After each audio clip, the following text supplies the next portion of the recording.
사도신경으로 우리의 신앙을 주님 앞에 고백드립니다. 나는 전능하신 아버지 하나님 천지의 창조주를 믿습니다.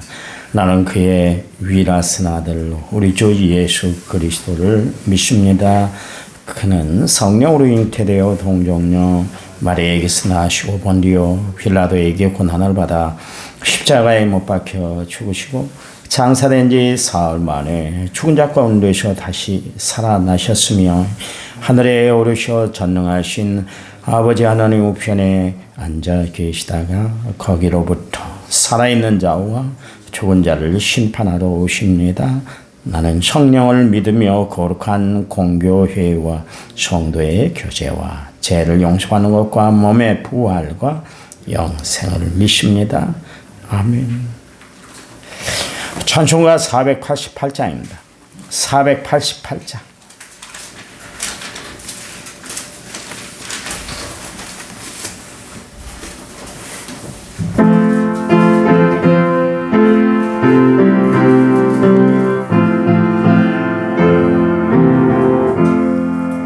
이 몸의 소망 무언가 우리 주 예수뿐일세.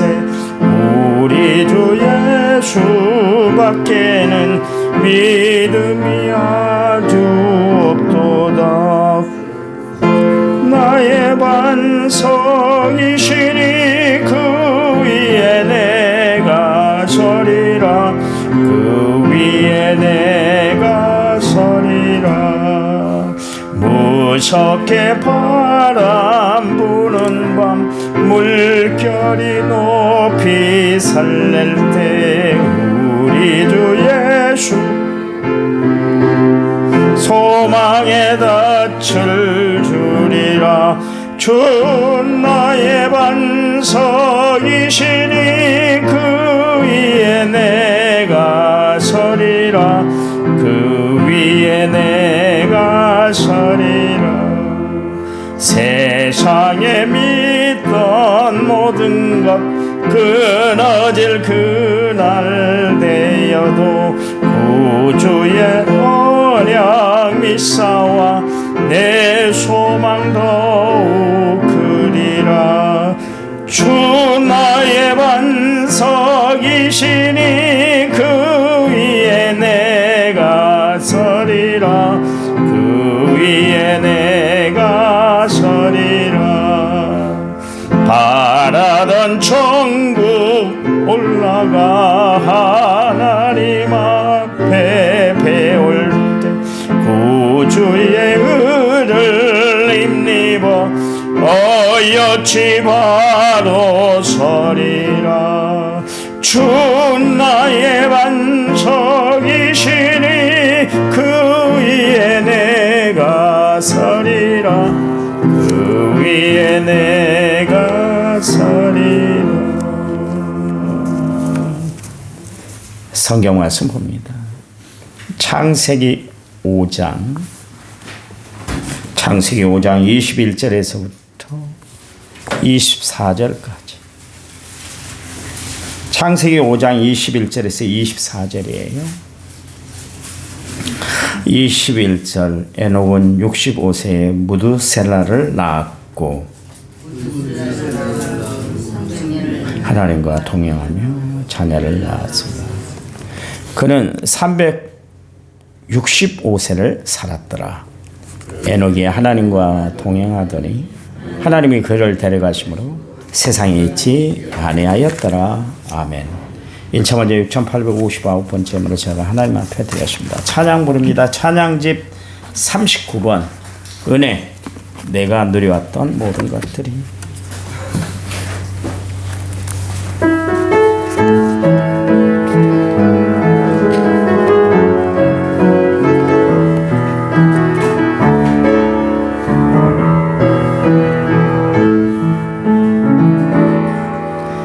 내가 누려왔던 모든 것들이,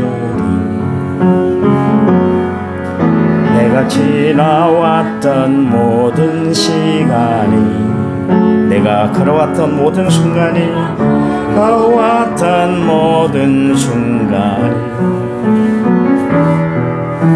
당연한 것 아니라 은혜여소. 아침에가 뜨고 저녁에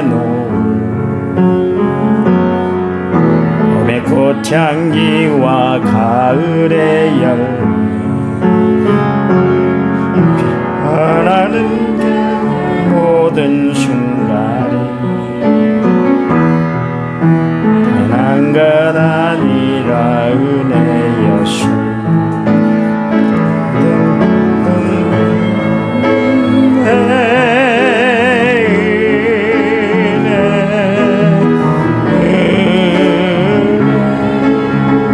한없는 은혜 내 삶에 당연한 것 하나도 없었던 것을 모든 것이 은혜였소. 땅에 태어 사는 어린아이 시절과 지금까지 숨을 쉬며 살며 꿈을 꾸는 삶, 꿈을 꾸는 삶 당연한 것 아니라 은혜였소. 내가 하나님의 자녀로 살며 오늘 찬양하고 예배하는 삶, 복음을 전할 수 있는 축복이 당연한 것 아니라 은혜여소.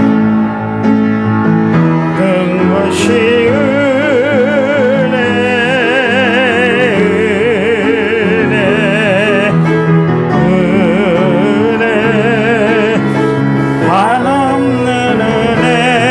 삶에 당연한 것 하나도 없었던 것은 모든 것이 은혜여소. 아멘. 하나님의 은혜인 것 같아요. 그 노래 가사에 얼굴이 예쁘다고 여자냐 마음이 고와야 여자지, 그런 노래가 있잖아요. 마음이 중요하다. 마음을 어떻게 쓰고 살아가는가가 중요해요. 그래서 얼굴 뜯어먹고 사는 것이 아니다, 그런 이야기도 있지 않습니까? 하나님도 우리 외모를 보시는 것이 아니라 중심을 보신다 그랬잖아요. 중심. 외모로 보면 사울왕은 다른 사람들을 어깨 위만큼이나 컸어요. 키도 크고 영맹스럽고 이스라엘 나라 왕감이었어요. 거기다가 겸손의 미덕까지 갖추고 효심이 깊은 아들이고 어디 봐도 흠잡을 데가 없는 사람이 사울왕이었잖아요. 하나님은 다윗을 딱 보는 순간 하나님 마음에 들었어요. 그래서 그에게 기름 붓게 하셨잖아요. 사무엘 선지자를 통해서 기름 붓게 하셨는데, 그 사울왕과 다윗을 우리가 비교를 해봐도 알 수가 있는 것이 뭐냐면 하나님은 예물을 보시지 아니하시고 우리의 중심, 마음을 살피신다, 그런 이야기입니다. 여러분, 마음을 잘 관리하고 마음을 잘 쓰고 살아가시기 바랍니다. 마음 잘못 쓰면 돌이킬 수 없는 길을 걸어가요. 가룟 유다가 마음을 잘못 썼잖아요. 그렇잖아요. 사울왕이 마음 씀씀이를 잘못하다가 결국 폐위를 당하고 하나님께 버림받고 길보아 전투에서 비참한 최후를 맞고 말았던 것을 알 수 있지 않습니까? 가룟 유다가 예수님께 버림받고 나니까 어떻게 해요? 나무에 목매달아 죽었는데 나무끈이 부러져서 결국 어떻게 됐습니까? 곤두박질 쳐가지고 창자가 튀어나와서 그것을 아켈다마다 피해바치다, 그렇게 이야기를 하고 있잖아요.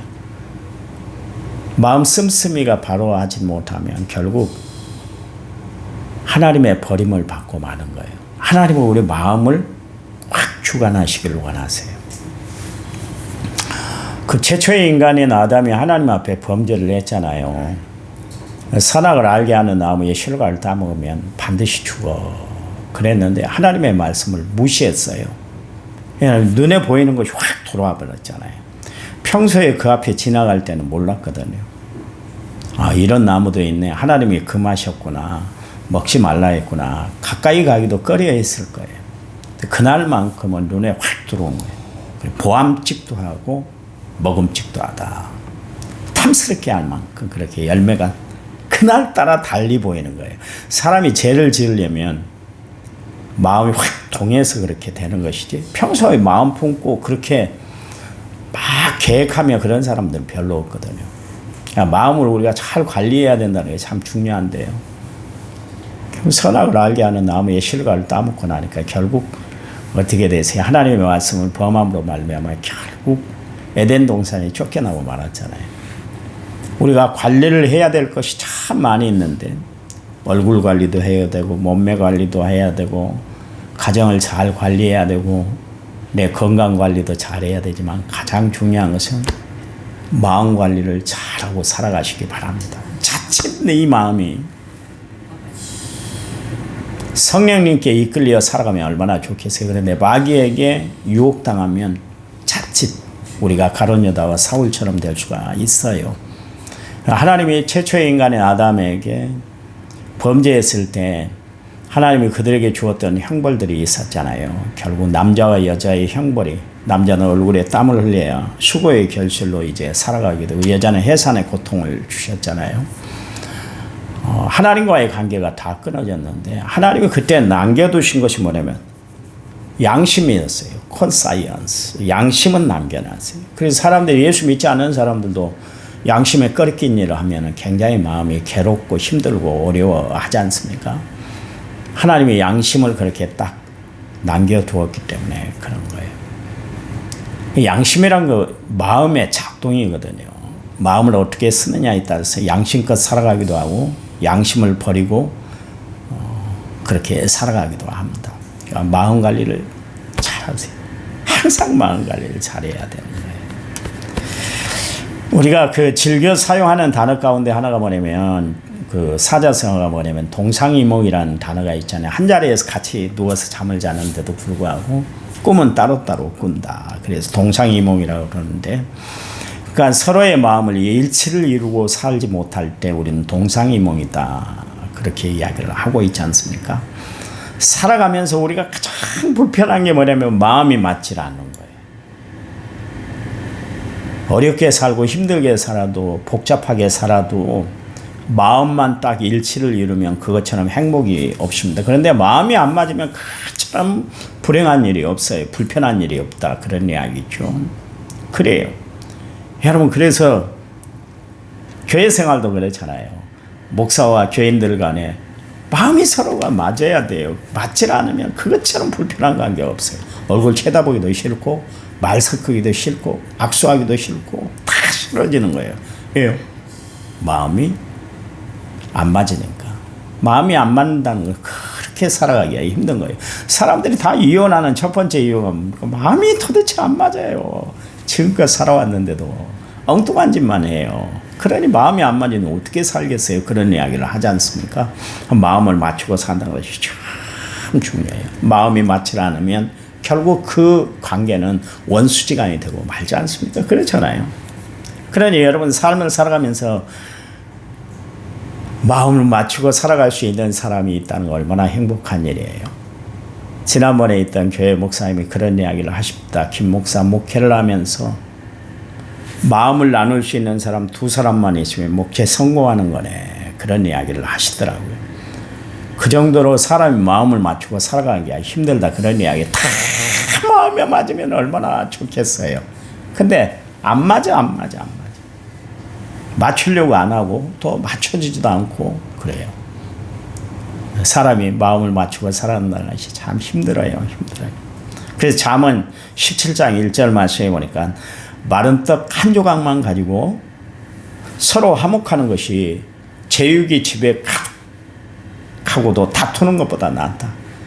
상다리 부러지게 음식을 차려놓고 맛있게 먹는들 늘 싸움이 끊이질 않는다면 그 먹는 음식이 얼마나 소화가 되고 얼마나 좋겠느냐, 그런 이야기 아니겠습니까? 그렇잖아요. 그런가 하면 잠언 25장 24절 말씀에 또 잠언 21장 9절 말씀에 다투는 여인과 함께 사는 것보다 움막에서 혼자 사는 것이 낫다 그랬습니다. 얼마나 마음이 맞춰지질 않고 그렇게 살아간다는 건 불행 중에 불행이다, 그런 이야기죠. 하나님이 어떤 하나님이에요? 아담이 이렇게 살아가는 모습을 보니까 왠지 마음이 쓸쓸한 것 같아요. 표정이 그렇게 밝지 않은 것 같아요. 그래서 가만히 살펴봤더니 그에게 짝이 없었다는 거예요. 세상에는 다 짝이 있잖아요. 여러분, 은행나무도 짝이 있습니다. 사과나무도 짝이 있어요. 숫사가 있습니다. 사과가 그냥 열리는 게 아니에요. 사과밭에 가면 숫사가 조그마한 게 있습니다. 그게 있어야 다른 사과가 열매를 맺어요. 세상에는 다 그 암수의 조화가 있는 것이에요. 그런데 아담은 보니까 혼자 사는 거예요. 혼자 있다는 것 때문에 애로워하고 독차한다는 것 때문에 쓸쓸해하는 것, 고독해하는 것을 보시고 하나님이 그를 돕는 배필로 화를 붙여줬잖아요. 화를 하나님 만들어 주셨지 않습니까? 그런 하나님인데도 불구하고 사람이 애롭게 살아가는 거 하나님이 원치 않은 일인데도 불구하고 늘 다투고 바가지를 팍팍 긁는 여인하고 함께 사는 것보다 혼자 살아. 혼자 사는 게 편해. 그럴 정도로 주님이 그렇게 말씀을 하고 있습니다. 그러니까 우리가 인생을 살아가면서 최고의 고통 중에 고통이 뭐냐면 마음의 고통을 안고 살아가는 거예요. 여러분, 예수 믿는 여러분, 마음의 고통, 무거운 짐이 있습니까? 주님이 말씀하시잖아요. 수고하고 무거운 짐진 자들아 다 내게로 오라 그랬으니까 주님 앞에 나와서 여러분의 마음의 고통, 짐들을 다 내려놓고 살아가는 성도들이 되시기 바랍니다. 하나님은 우리가 마음의 고통, 고민을 안고 근심 중에 염려하며 살아가는 것을 원치 않으세요. 하나님 모든 것을 다 그래서 주께 맡겨버리라고 그랬잖아요. 우리 주님 앞에 그냥 맡기세요. 마음의 고통, 어려운 시련, 환난이 불어닥칠 때 우리에게 하나님이 주신 말씀이 계시잖아요. 주께 맡겨버리라. 수고하고 무거운 짐자들아 다 내게로 와. 주님이 콜링하고 말씀하고 계시잖아요. 여러분, 그래요. 세상의 모든 관계 마음에 맞지 않는다 할지라도 여러분, 하나님과는 꼭 마음 맞추고 살아가는 성도들이 되시기 바랍니다. 하나님과 맞추고 살아가는 거예요. 마음도 맞추고 발걸음도 맞추고 생각하는 것도 맞추고 마음까지 맞추고 살아가는 성도들이 되어야 할 줄 믿습니다. 하나님은 어떤 사람을 찾는가? 오늘 에녹에 대해서 이제 이야기를 하고 있는데 에녹은 하나님과 동행했다 그랬습니다. 동행한다는 것이 참 중요해요. 여러분, 인생을 살아가면서 외롭지 않은 것은 나에게 동행하는 사람이 있기 때문에 그렇잖아요. 그렇잖아요. 그래서 그런 노래 가사도 있지 않습니까? 있을 때 잘하라고, 있을 때. 동행할 수 있으며, 함께 누울 수 있으며, 함께 손잡을 수 있으며, 함께 일할 수 있으며, 함께 바라보고 살아갈 수 있으며, 감사하고 살아야 돼요. 혼자 계시면 힘들고 어렵고 불편해요. 그래요. 주변에 보면 정말 그렇게 살아있을 때는 막 힘들고 어렵게 해서 막 불편을 느끼고 막 살았는데 막상 없으니까 기댈 것이 없잖아요. 바라볼 것이 없잖아요. 그러니까 애롭고 힘들고 그러는 거예요. 여러분, 그래서 있을 때 잘하고 살아가시기 바랍니다. 사람들을 보면 두 부류의 사람이 있습니다. 신경이 예민한 사람과 신경이 무딘 사람이 있어요. 당최 이 얘기를 해도 말을 알아듣지 않고 살아가는 사람이 있어요. 또 어떤 사람은 말하기 전에 미리 알아서 착착착착 해나가는 사람이 있어요. 하나님은 어떤 사람을 좋아하시는가? 영적인 신경이 예민한 사람을 좋아하세요. 영적인 신경이 무딘 사람은 사실 하나님이 좋아하들 않아요. 그래서 옛말에 그랬잖아요. 여호와 본 사람은 곰하고는 못 산다. 그런 이야기가 있지 않습니까? 그렇잖아요. 우리는 다른 신경은 다 무디다 할지라도 영적인 감각만큼 예민할 필요가 있어요. 어린 사무엘이 하나님의 부르심을 받았잖아요. 한나가 아이를 뵐 때 하나님 저에게 아이를 주시면 하나님 앞에 다 그냥 하나님 앞에 드리겠습니다. 그랬습니다. 그리고 젖되고 나서 사무엘 얼마나 버책했어요. 엄마 얘 나를 버리세요. 그럴 때도 사무엘이 참 든든했던 건 뭐냐면 그 어머니의 뜻을 헤아릴 줄 알았다는 것이죠. 그래서 결국 엘리에게 그가 가게 됐지 않습니까? 그날 잠자고 있는데 하나님이 사무엘을 부르는 거예요. 사무엘아, 사무엘아. 그러니까 이 사무엘이 엘리 제사장이 부른 줄 알고 급히 찾아가서 저를 부르셨어요. 그랬어요. 아니야, 나 안 불렀는데 가서 자. 그랬어요. 그리고 또 사무엘을 부른 거예요. 그래서 엘리 제사장이 또 부르시는가 보다. 그리고 노크를 했어요. 그랬더니 내가 아니라니까. 너 부른 적이 없어. 가라고 그랬는데 그때서야 엘리 제사장이 알았어요. 사무엘아, 하나님이 너를 부르시는가 보다. 하나님이 뭐라고 말씀하는지 소상히 나에게 알려줘. 그렇게 이야기를 했어요. 여러분, 그때 상황에 대해서 사무엘상 3장 1절 말씀에 이 사무엘이 엘리 앞에서 여호와를 섬길 때는 여호와의 말씀이 희귀하여 이상이 흔히 보이지 않았더라. 그래서 무슨 이야기? 하나님의 말씀이 없는 시대, 하나님이 나타나지 않은 시대가 바로 엘리 제사장이 활동하던 시대다. 그런 이야기예요. 하나님과 전혀 교제가 이루어지지 않고 교류가 이루어지지 않은 그런 시대가 엘리 제사장이 그렇게 활동하던 시대였다. 그런 이야기입니다. 여러분, 하나님과 동행한다는 것은 얼마나 큰 축복인지 몰라요. 다윗이 다윗 될 수 있었던 것은 뭐냐면 늘 하나님과 교제를 했기 때문에 그래요. 그래서 다윗이 다윗다워진 것이지, 다윗은 절대적으로 인간적으로 보면 좋은 사람 아니에요. 그렇잖아요. 지금 잘 살고 있는 남의 아내, 그것도 나라를 위해서 충성스럽게 앞장서서 군에 가 있는, 앞장서서 일하는, 전투에 임하는 자기의 군인 신하의 부인을 전쟁 나간 새에 그 여인을 불러가지고 성폭행했잖아요. 그리고 우리아를 죽게 만들었잖아요. 얼마나 교활한 사람이요.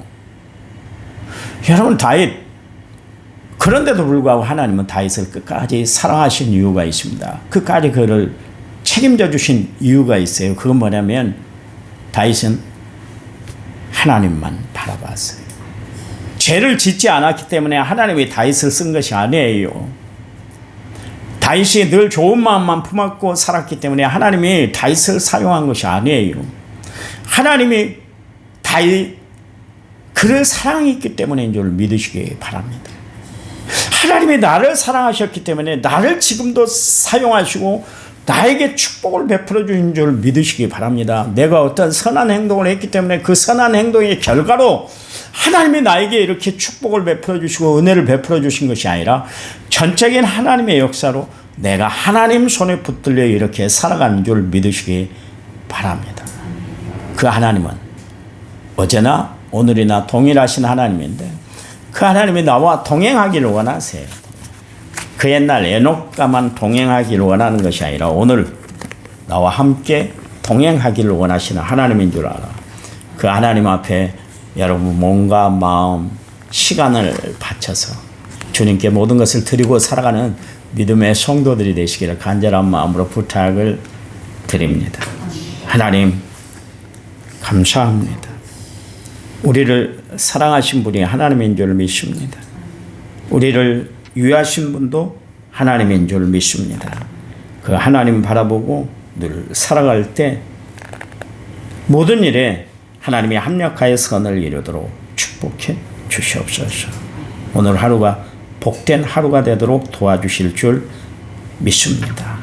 예수님 이름으로 기도했습니다. 아멘. 아멘. 우리 합심해서